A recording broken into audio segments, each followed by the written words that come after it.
સુરતના નાના વરાછાની હાઉસિંગ સોસાયટીના એક મકાનને ભાડે લઈ બે મહિલાઓ તેમાં ફટાકડાનો ગેરકાયદેસર સ્ટોક કરતી હતી.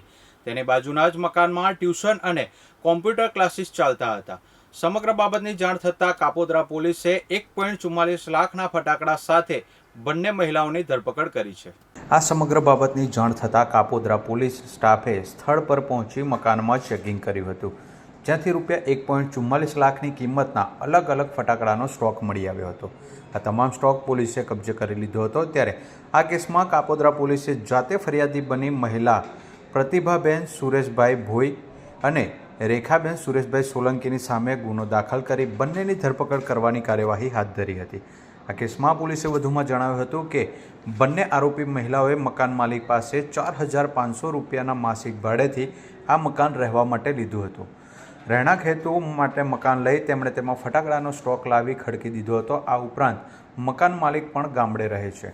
આમ તો બંને મહિલાઓ ફ્રૂટનો ધંધો કરે છે. જો કે દિવાળી નજીક આવતી હોવાથી તેઓ ફટાકડા વેચવા માટે લાવ્યા હતા.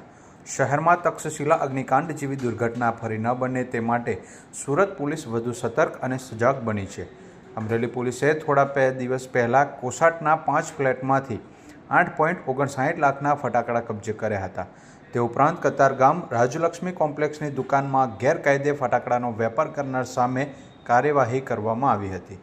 ગયા વર્ષે આ જ દુકાનમાં ગેરકાયદેસર ફટાકડામાં વેપારીનો ભાઈ પકડાયો હતો, ત્યારે પોલીસે વેપારી રાજકરણ ગુપ્તાની ધરપકડ કરી હતી.